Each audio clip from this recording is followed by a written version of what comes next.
So let's rewind the clock and take a look back at one of the schlockiest, sleaziest game disasters ever. Fuck you, guy game! Fuck you, guy game! Almost a year ago, we called you out on the very first episode of What Happened. And now's your moment to be strung up and quartered in front of a ravenous, slavering audience. Now, it is time to talk about you, the guy game. But, for context, video games are not easy to make. They generally take more time, planning, and foresight than most other mediums, and the sheer amount of possibilities to mess it all up are numerous and very, very scary. Such is the case for today's episode, which focuses, of course, on the slimy sleazeball garbo fire that is the guy game. This bad version of You Don't Know Jack, but with boobies, was published by the Gathering developers and produced by Top Heavy Studios. The guy game released on the PS2, Xbox, and Windows in 2004, and whoa, no. This sordid story doesn't really start here, no, because the story of Top Heavy Studios starts with Nintendo, and of all things, Metroid. Jeff Spangenberg was a former employee of perennial Flophouse favorite Acclaim, who got hoofed out in 1998 after a string of successful titles, most notably the Turok franchise and less notably Vex. He then founded Retro Game Studios in Austin, Texas, and rapidly started poaching talent from, in a very salty move, Acclaim and other notable developers like Valve, Ritual, and LucasArts. Nintendo were looking for a strong American studio to spearhead development on their upcoming GameCube, and thus Retro put 4 games into development. A little much, a little ambitious, considering they only had one Dolphin development kit, but I'm sure it'll work out. Those titles were an RPG known as Raven Blade, a monster truck racer, a football title, and an action game that featured several female protagonists. Jeff Spangenberg, for his part, did little to nothing except for purchasing expensive cars, crashing them into strip clubs, and sometimes showing up to work. Safe knowing Nintendo was heavily investing in his company and that he could do no wrong. He was wrong. He got a rude awakening when Nintendo of Japan execs, including Shigeru Miyamoto, made a visit to Retro and pretty much hated everything that they were working on. The football, monster truck, and Raven Blade games were all cancelled, but they saw a modicum of potential with their action game prototype. Miyamoto was playing with the idea of a first-person Metroid game already at this stage, so everyone was redirected onto said action game, which would become Metroid Prime. "But Matt," you shout with froth spilling from your open mouth, "get to the titties!" Don't worry, we're making our way there throughout all those peaks and valleys. Now, along with all those cancellations, Nintendo started to realize that Jeff Spangenberg was becoming a liability. His fast-lane lifestyle was constantly clashing with the company's squeaky clean image. And while it seems a bit harsh to get rid of an employee just because they like to party, when it was revealed that Jumpin' Jeff was running an ecchi softcore porn site using the computers at Retro, Nintendo kind of hated that. See, Jeff would regularly invite local strippers over to his mansion and dub the collection of pics and videos as Sinful Summer, and opened a website for it for some reason. Now, if Nintendo catches wind that you are using machines bought with their money and on their time to upload your sexcapades, you should probably start dusting off your resume. The Big N then offered to buy out Jeff's stake in Retro Games, since he was the founder, in exchange for him leaving, and even threw a low-ball offer at him, putting him in a kind of compromising position. Either make a bit of money now, or make zero. Jeff took the bit of money. So, the man that shepherded the Turok franchise and started the company that would make Metroid Goddamn Prime was now free to do whatever he wanted. The world was his oyster, and he still had enough capital to start a whole new venture. So, what would be more logical than to just make a cheap FMV game about drunk college girls showing their booby woobies during spring break? Yeah, that makes sense. That game would quickly find itself at the center of a controversy, get banned from stores, and ultimately lead everyone down a path of absolute destruction.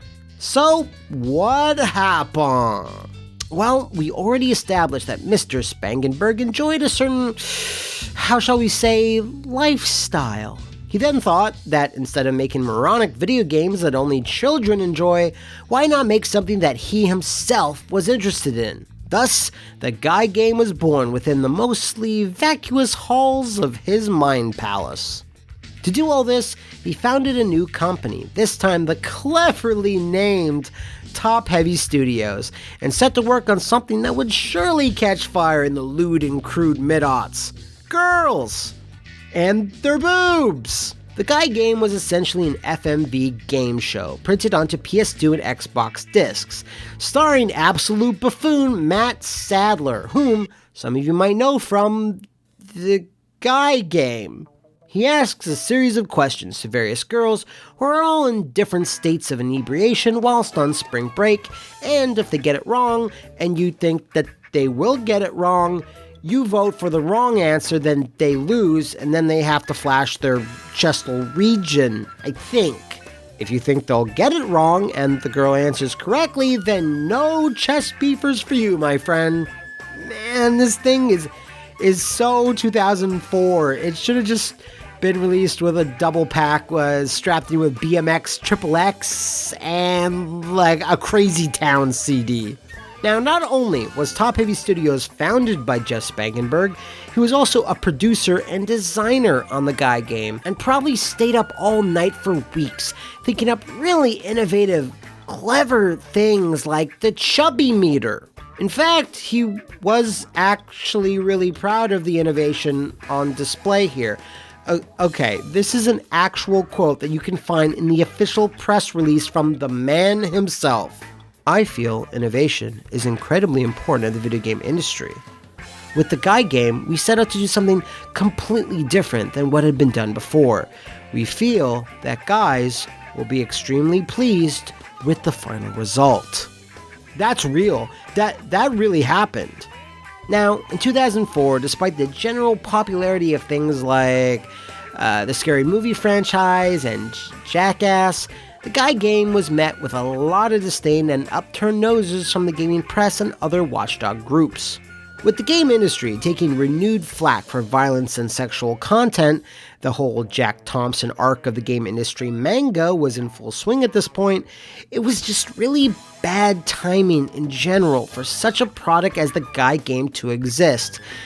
But still, Top Heavy let it exist. Cute, sexy, with a great smile and an inherent desire to please me. To let me put my feet up as she brings me beer, feeds me grapes, and rips open my peasant shirt to reveal my rippling chest and a light coat of fur that cascades down to my groin with a hefty flourish. Hey, Dick, how's that romance novel coming along? Their publisher, the Gathering of Developers, was a unique beast in that it was actually sort of a governing body comprised of a variety of developers who united to release their games under their own terms, whose members were no joke: Ritual Entertainment, Epic Games, 3D Realms, Terminal Reality, and Edge of Reality. While that list is impressive in and of itself, God would wound up publishing such classics as the Blair Witch Trilogy, Oni, and Kiss Psycho Circus. And in around this time frame, they were bought by Take-Two. Now, the Guy game was pitched as something to bust out at parties and was trying to be an envelope-pushing piece of software. But what other games did it have to contend with when it released in August of 2004? Just a few titles like Pikmin 2, Burnout 3, Takedown, Beautiful Joe, WWE Day of Reckoning, and Doom 3. So this game for guys didn't have that much of a chance for commercial success going in, so its prospects were even worse going out. It also didn't help it was missing a SKU, thus leaving money on the table due to the lack of a GameCube version, but you might as well chalk that up to Jeff Spangenberg being a petulant child over his former employer, Nintendo. He took great pleasure in headhunting people out from under Acclaim once they had fired him, so you shouldn't and wouldn't put it past him. So, critically, how did the Guy game do? Not well. It was shredded in reviews, the many citing just poor, cheap game design in general, featuring somewhat confusing gameplay despite the fact it's a simple trivia title, bland, unfun minigames, and of course, there are many who regard the crude nature, unfunny writing, and little replay value as massive negatives. So everything was going pretty terribly, but fortunately for Top Heavy, things were going to get worse. 4 months after the Guy game slanged its way into store shelves, one of the girls who appeared in said Guy game sued the gathering of developers, Take-Two, Top Heavy, Microsoft, and Sony, as she claimed she was not informed in the manner in which the footage shot of her would be used, because at the time of recording, she was 17 years old. This would technically make the Guy game the pedophilia game by US law. She wanted the piece of software taken off of store shelves, and a judge made that official by banning its sale in North America. Top Heavy took this in stride, proudly declaring on the website, "The rumors are true. The most controversial video game ever created, the Guy game, is no longer available." Now this girl has a quiet fury that will not be ignored. Openly hostile in previous interviews, she is no darling of the press. You have to remember, you can't keep a gross sleazeball down, and from what we know of him already, Jeff Spangenberg was kind of a sleazeball. "What? The man is telling me what to do? No, sir. I must ensure that my love of drunken debauchery will last forevermore." Not content with just that cheekily marketing headline on the website, Top Heavy then repackaged the game as a DVD, with extra content, footage, bonus materials, and even more girls than were present in the original version, of course with one important omission. This DVD was called The Guy Game, Game Over, but at this point it was about as much a game as browsing a DVD menu. You just watch all the FMVs that they already shot, and that's it.